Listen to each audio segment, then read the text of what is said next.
From Hollywood, it's time now for... Johnny Dollar. Paul Brennan, Inter-Allied Insurance Company, John. Oh, hi, Paul. How's the world doing by you? Oh, I got trouble. Oh, like what? Like Alfred W. Winkler. Winkler? Who's he? Maybe you mean who was he? Well, which is it?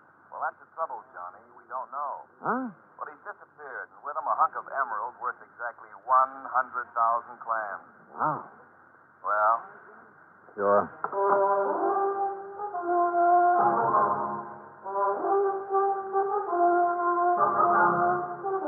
Bob Bailey in the exciting adventures of the man with the action-packed expense account. America's fabulous freelance insurance investigator. Yours truly, Johnny Dollar.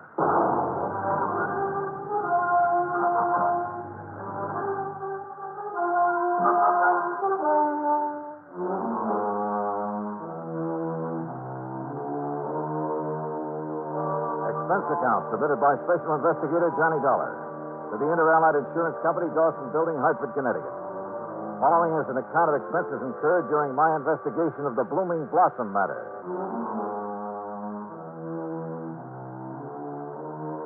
Expense account item one, $1 even. Taxi from my apartment to the offices of Inter-Allied, where Paul Brennan wasted no time in getting to the point. Albert Winkler was a partner in a small jewelry firm down in New York. Real exclusive type place. Fluid and Winkler? Yeah, that's the outfit.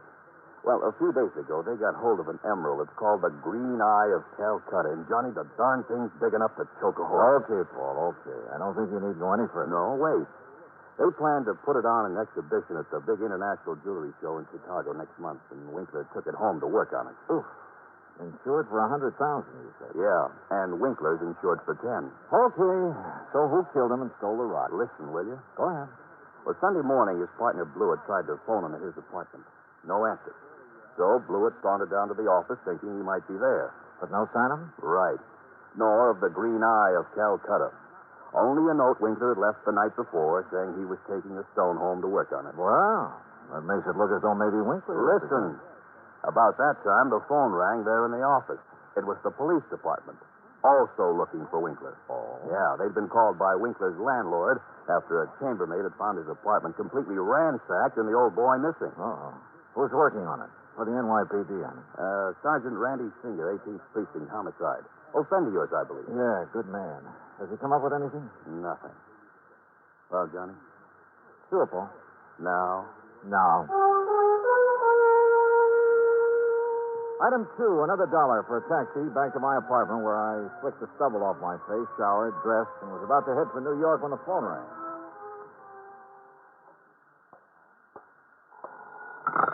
Johnny Dollar. Johnny Dollar? That's right. Oh, yeah. Well, who's that? Oh, yes, of course, Mr. Dollar. Huh? I must talk with you, sir. It's important, very important. Well, who are you? Me?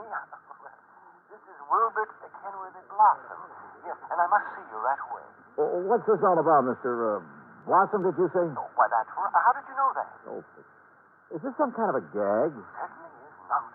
And to think that now I'll be working with you on it. Oh, it's wonderful, wonderful. What are you talking about? Why, don't you see? I follow every single one of your cases, sir. Either in the newspapers or on the radio. Oh, I'm your biggest fan. Is that all you call to say, Mr. Blossom? No. I'm calling about the mysterious disappearance of Mr. Albert Winkler. Winkler? You know something about him, his whereabouts? I certainly do. Where are you, Mr. Blossom? Here at my house in New York, and I'll be waiting for you, sir. Goodbye. No, wait. Give me your address. Oh, good. How could you know where to come if I hadn't given you that? Yeah. That was silly of me. Well, goodbye. The address, man. The address. Come on. It's 825 East 73rd.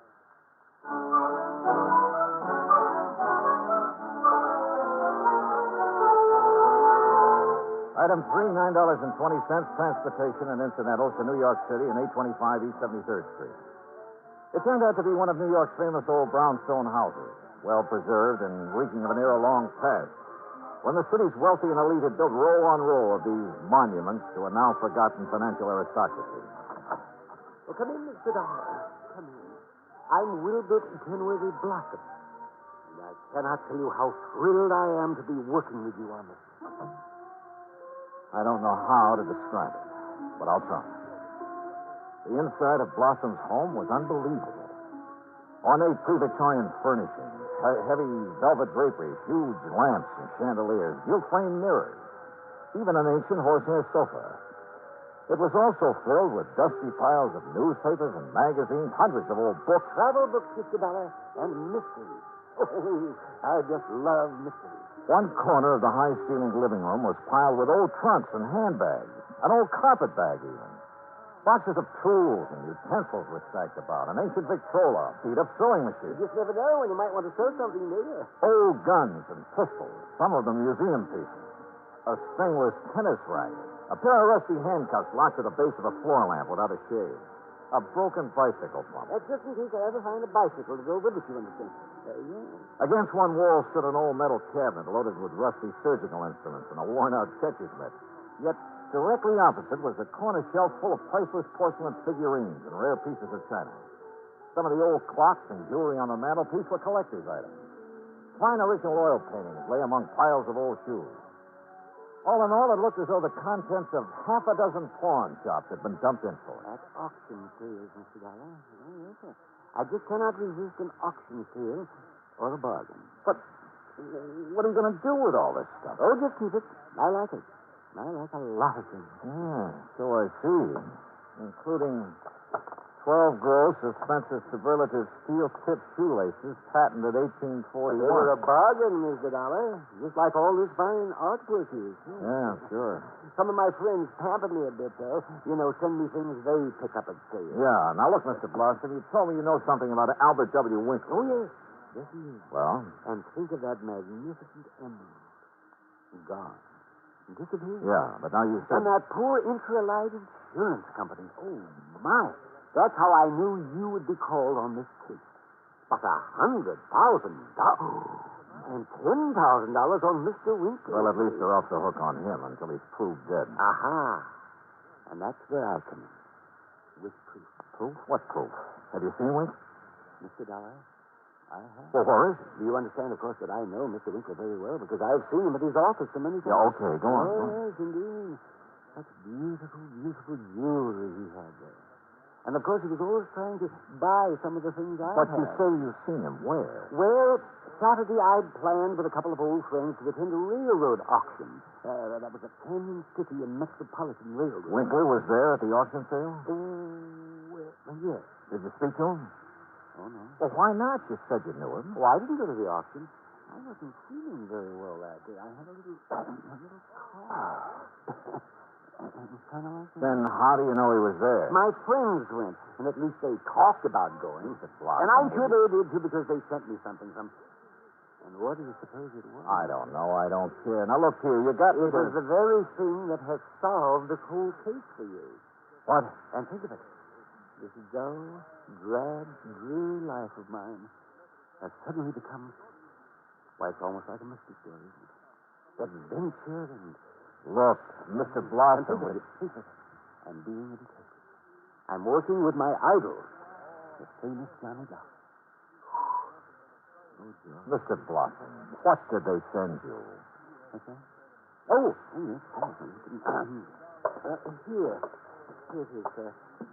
It's right here between the erector set and the golf club. This old trunk? That's right. Great Scott, you can't mean what I think you do.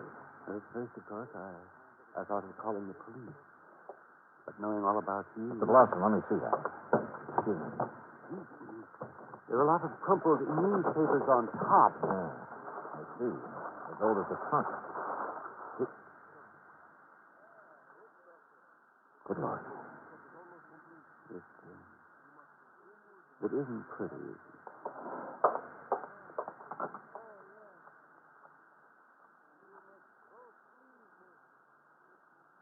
Sergeant Randy Singer, homicide. Randy, Johnny Dollar, get somebody over to 825 East 73rd Street right away, will you? To pick up the body of Albert Winkler. Randy got there in a matter of minutes. Got the same story from Blossom that I had, then called for the lab crew to come and take over. Now, Now, who delivered this trunk, Mr. Blossom? But it was just a delivery man. Can you describe him? Would you know him if you saw him? Yeah, well, he was big and strong. He was very strong. Distinguishing features. Scars or a limp or a beard or Well, I something? told you, Johnny, he was big and strong. How old? Well, I would say he was somewhere between 25 and, Yeah? 50. Yes, I'm sure. Well, that's a lot of help. Yeah, you better have those thick spectacles changed. But he was big. Yes, we know, and strong. What about his truck? Oh, I didn't see that. He left it outside. No. Now, look.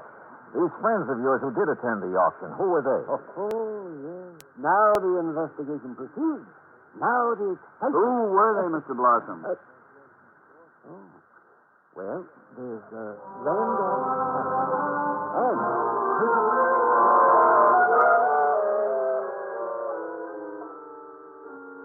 Randy Singer took down the names of Blossom's three auction-minded friends.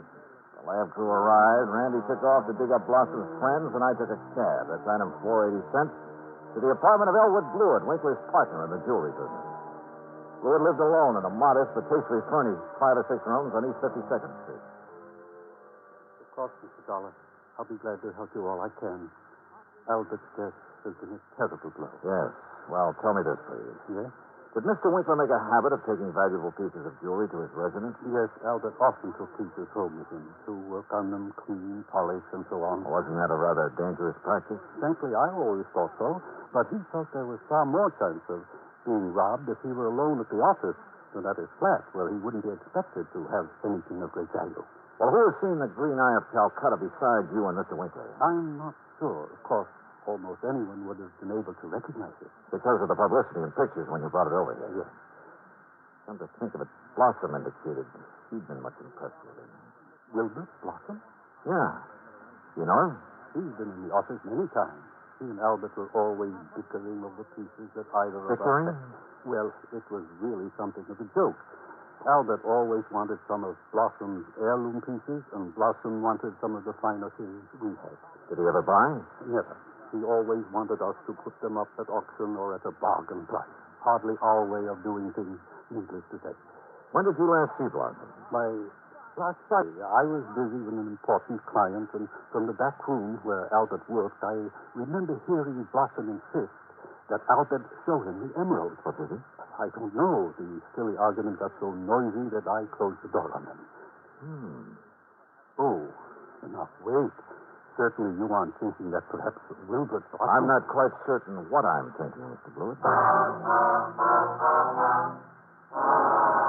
Item 5, 10 cents, phone call to Randy Singer. No, not a thing, Johnny. One of the 3 names on Blossom's list is in Europe. The other 2 did go to the railroad auction, but purchased nothing. Randy, do a couple of things for me, will you? Like what? Phone whoever is stationed at Winkler's place that I want to look it over. Sure, everything is just as it was, including the poker that was used to kill him. Also, I want a copy of the picture of the trunk your lab boys took and the list of Blossom's friends. I'll have them waiting for you. And post a man at Blossom's place. Keep an eye on him. Huh? Yes, right away. Johnny, have you learned something? No, just, just for his protection's sake. I'll talk to you later. Yeah, but...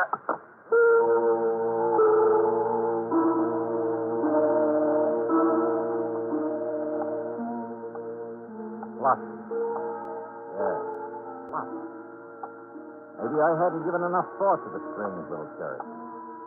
Or to why the trunk with Winkler's body had been at his place. But if he were involved, why call me in? Cover up? Possibility. But Wilbur Blossom kill a man? Yeah, maybe he could. Maybe he did. I'd better see him as soon as I get through with the inspection of Winkler's apartment. Mr. Dollar? Oh, hi, officer. Did Sergeant Singer call and tell you that... He's on the phone here in the Winkler apartment now. Wants to talk to you. Says it's very urgent, sir. Okay, thanks. Johnny Dollar. Johnny, how did you know? Huh? The man I sent to cover Blossom's house before you got there too late. What? Whoever got in and attacked the poor old coot got away. Attacked? Blossom? Yeah, really did his job on it. Johnny? Okay, Randy. Thanks.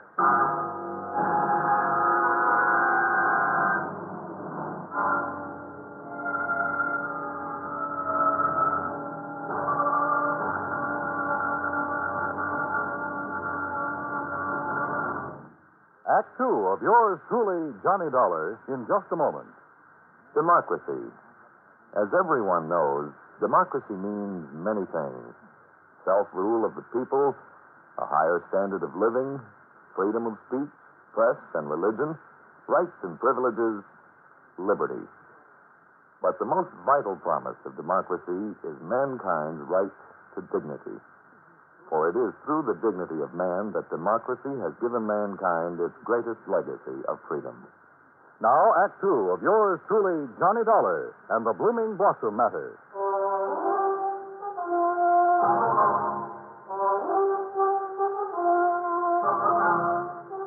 Expense account item 6, $2.25 for a fast taxi ride to 18th Precinct Police Headquarters. All right. As soon as I got your call, Johnny, I sent a uniformed man over to Blossom's house. From the way you talked, I thought maybe you suspected him. Yeah, Randy, I'm afraid I did. Boy, how wrong can you be? Anyhow, when he got there, he found the front door open and Blossom lying in the dark hallway. Where's Blossom now? The hospital, but he's okay, just bruised up a bit. They're letting him out. Fingerprints? Anything to go on? The lab's checking on the prints right now. Uh-huh. Let me know. Yeah. Anything else? Nope. So, now let's find out who tried to put Blossom out of the way, and we'll have the guy who killed Winkler.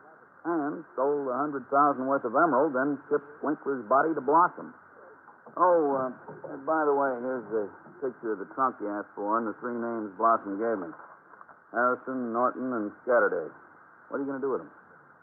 Randy, Hmm? suppose the man who attacked Blossom is the one who did all the rest. You got a better suppose? Well, look, Randy, whoever wielded that poker on Winkler couldn't have been very strong. A really hefty wallop would have bent it out of shape. And the lab agrees with you. But, of course, it didn't take much of a blow to finish off old Winkler. He didn't weigh much over 100 pounds, you know. Yeah. Any strong arm could have finished him off easily and without messing up the whole apartment. And don't forget, whoever did him in also put him in the trunk and delivered it to Blossom's house. But why? Yeah. Yeah, and where's the emerald? That's what you should be worried about. $100,000 worth of worry for your insurance company. Now, what are you going to do with that picture of the trunk and the list of Blossom's friends? Oh, yeah, sure. Huh? I'll see you later.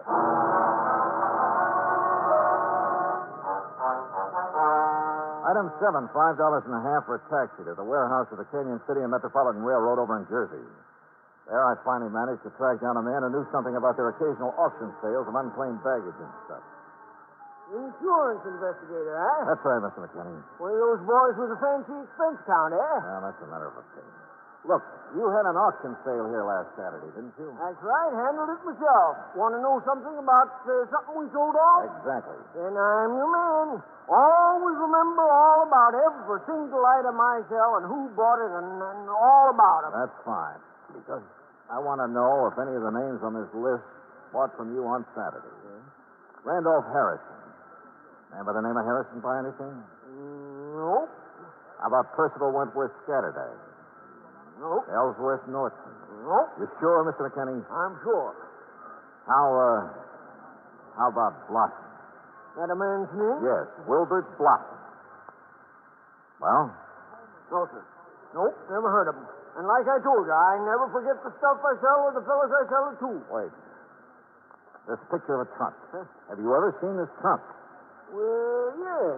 Did you sell this trunk on Saturday? Yes, I did. To whom? Come on, man, it's important. Well, I was real early in the sale. Yeah, before most people got here.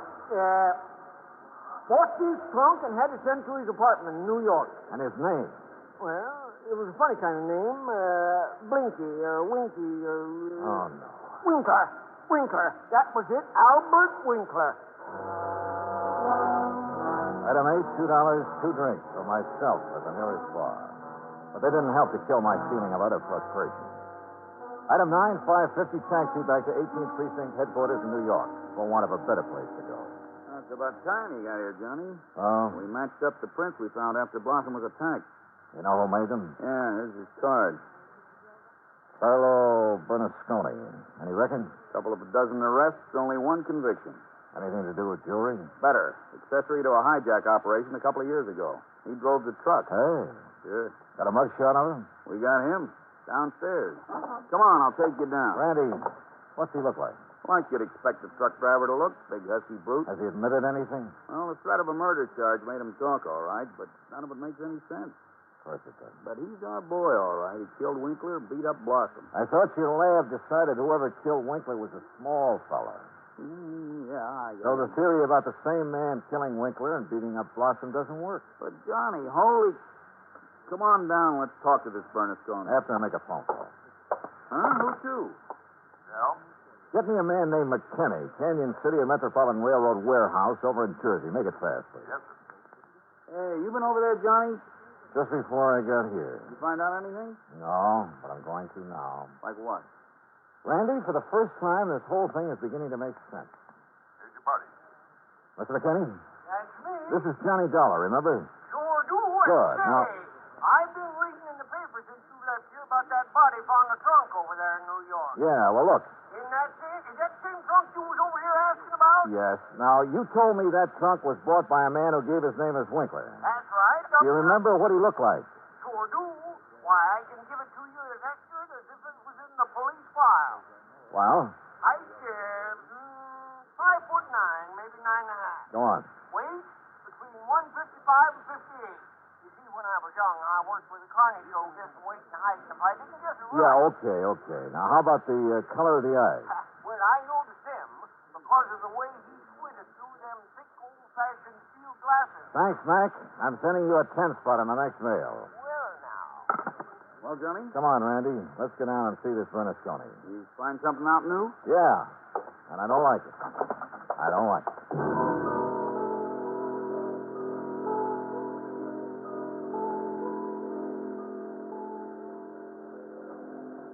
Now, look, Bernasconi, you're in plenty of trouble for the assault on Blossom. Maybe even more. But I'm the man who can save you from a murder rap if you'll answer a couple of questions. Oh, sure. I told the cop. All right. Did you pick up and deliver a trunk yesterday morning? Sure, I told him. For a guy named Winkler. You got the trunk from Winkler? Sure, at his apartment on East... What did he look like? How tall? Oh, maybe 5'8" or 10. What? Johnny, Light build or heavy or what? Oh, I'd say about medium. Maybe 150 pounds. Johnny, Now, look, mister. Now, wait a minute. You look. Did you deliver that trunk to a man named Blossom? Sure, at 825 East 73rd Street. What did he look like? Him I never seen. I knew it. He hollered from a window that the door was open and I should put the trunk in the living room. Huh, what a junk house. but you must have seen him later when you came back and assaulted him. It was night then. When he come to the door, I just slugged him and let him lay there. Then I went inside where the lights was on to look for... Well, look for the big rock I'd read about in the paper. But then I heard a prowl car coming, so I beat it. Trunk wasn't there anyway. Okay, Bernasconi. See you later, Randy. Now, just a minute. Hey, Johnny. and what about me? Instead of...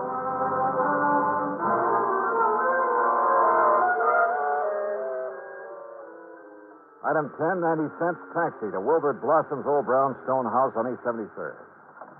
Come in, Johnny. Thanks, Mr. Blossom.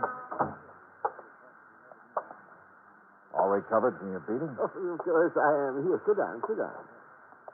You said you wanted to help me on this case. Oh, yes, indeed. Why, this chance to work with a man I consider the finest insurance investigator in the world. Yeah. That's why I called you when I got the trunk with Mr. Winkler's body in it. Mr. Blossom, why don't you All tell the my truth? drab, dull life, I wanted to be a detective, an investigator. And this was my chance. My chance.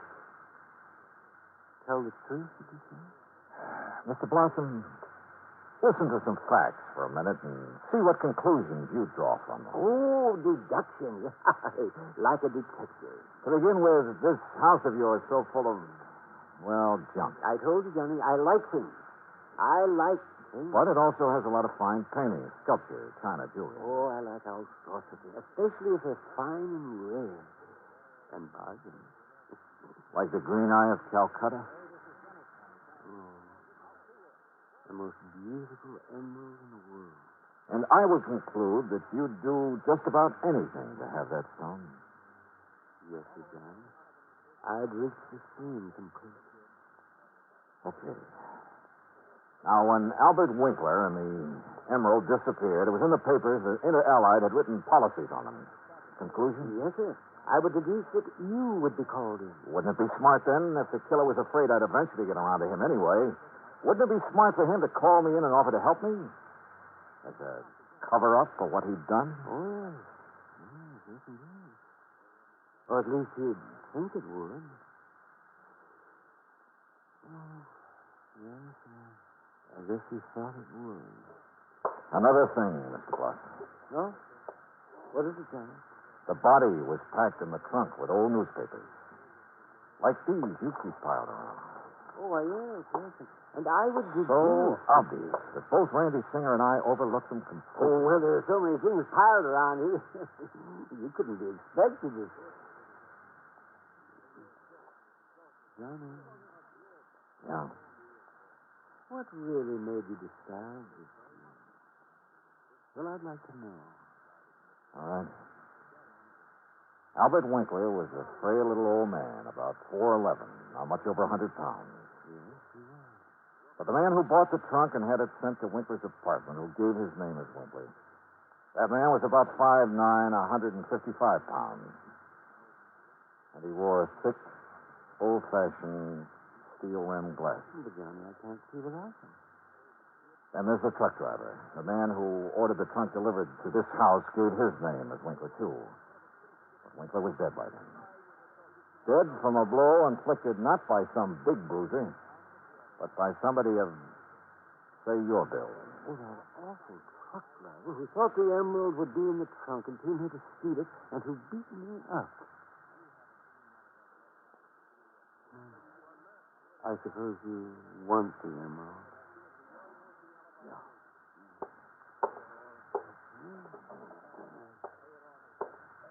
Here, Johnny, I kept it in this old coffee pot that I picked up at an auction sale. Real bargain, too. Oh, isn't it beautiful stone? Oh, if only Mr. Winkler would have sold it to me at a bargain, then none of this would have happened. Well, I guess we better go on. It's such a silly thing. Me trying to act like a detective. I guess I didn't even make a very good killer. Did I? Why? Just this overpowering passion to have things? Maybe. Or maybe it was just a reaction. A last desperate attempt to some way, any way, break from a lifetime of lonely, dull, drab idleness. I don't know. But for some crazy reason, I feel sorry for the funny little old character who turned killer. Expense account total, including incidentals and fare back to Hartford, $61.55. Yours truly, Johnny Dollar.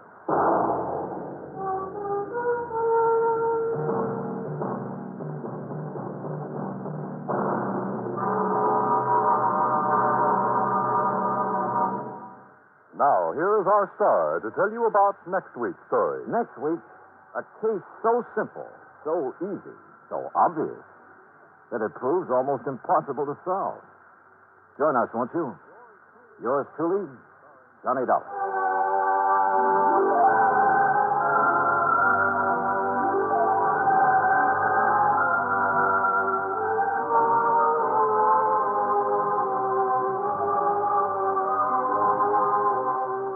Yours truly, Johnny Dollar, starring Bob Bailey, originates in Hollywood. It is produced and directed by Jack Johnstone, who also wrote tonight's story. Heard in our cast were Howard McNear, Herb Ellis, Herb Vigran, Junius Matthews, Herb Butterfield, Frank Gersel, and Johnny Jenkins. Musical supervision is by Jerry Goldsmith. Be sure to join us next week, same time and station, for another exciting story of yours truly, Johnny Dollar. Dan Cubberly speaking. Johnny Dollar has come to you through the worldwide facilities of the United States Armed Forces Radio and Television Service.